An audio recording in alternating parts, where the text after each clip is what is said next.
and welcome everyone. My name is Andy, and you might know me from my two YouTube channels, Andy's Paradox and Andy's Take, where I'm known for covering Paradox and Total War games respectively. Today though, I'm collaborating with Paradox to explore Stellaris' latest Ascension Paths from the BioGenesis and Machine Age DLCs. There are 6 of these paths in total, every one of which will be explored in turn and order. But if you are into creating your own galactic clone army, you are in luck, because this video is all about the Cloning Ascension Path and what interesting gameplay scenarios we can create with it. First of all, let's talk a little bit about what an Ascension Path is. Stellaris is a massive and mysterious strategy game that lets you build a space empire stretching across the galaxy, but the shape it takes is entirely up to you. This is where traditions come in, an important aspect of your civilization's customization. Traditions is where you get to choose which strengths to focus on, a kind of evolving general direction, if you will. There are 7 tradition slots for you to choose from, allowing you to, say, increase the capabilities of your leaders or enhance your science and research division. Completing a full tradition tree allows you to unlock an Ascension perk, a powerful empire-wide bonus. However, the BioGenesis and Machine Age paths require you to have unlocked 2 prior Ascension perks, and then complete your chosen narrative-driven Ascension path, meaning that you'll be somewhere in the mid-game before you can truly take advantage of them.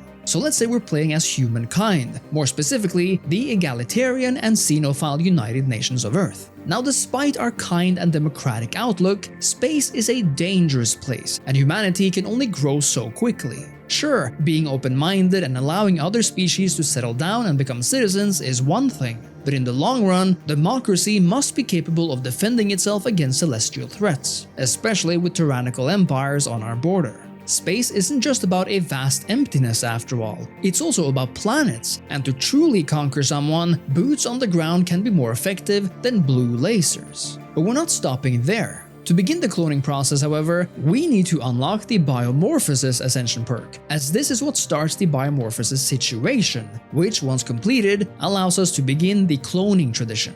As this is a flexible tradition, we are able to choose what type of path we want. As cloning is what we want to focus on, the choice is simple. And so begins the Biomorphosis situation, divided in 3 stages, with progression being tied to genomic research. This can be furthered by building genomic research labs, and you can do so on multiple planets to increase the rate of progress. Now it gets truly interesting, because as your research continues, you will encounter stages of the Biomorphosis situation where you must make choices that will lead you down the paths of purity, cloning, mutation, or a mix of them.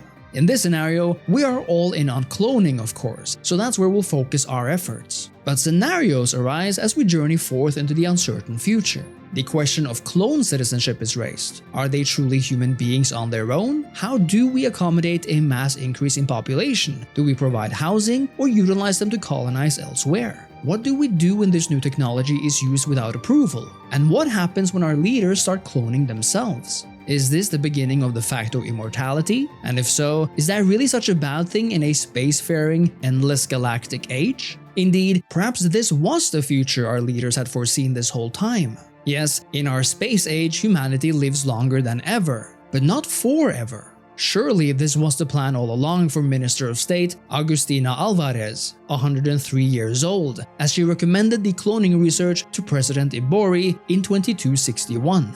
She was at the forefront of clone citizenship and the one who charted the policy of clone officials, as she herself used the technology in secret. By 2266, at the age of 108, Alvarez was on her last legs, but her legacy was secured with a backup clone of her own. And by 2268, the first Alvarez died, but she remained on the council through her clone. At the ripe age of 3, this new species had the fortitude of an elder, despite a few overlookable downsides. Soon, Alvarez's achievements gained publicity and fame, and by 2269, her clone had accomplished what God-fearing Alvarez never could.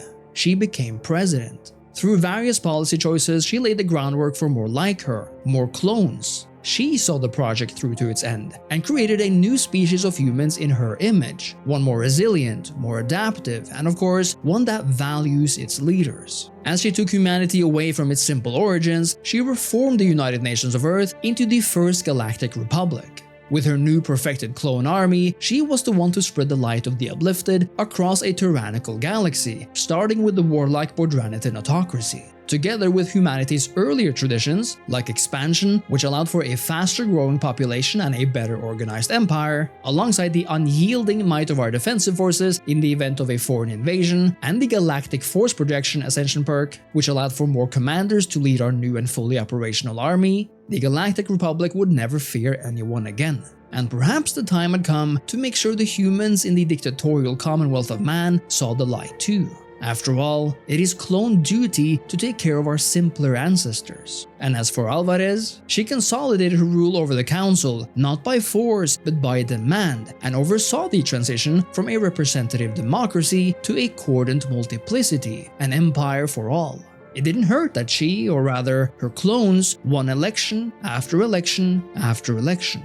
Thank you so much for watching and for valuing the fruits of biogenic technology. Make sure to subscribe to this channel for all your Stellaris needs, and on behalf of Paradox Interactive and Stellaris, I am Andy from Andy's Paradox and Andy's Take, and I'll see you next time for another Ascension Path walkthrough. Cheers!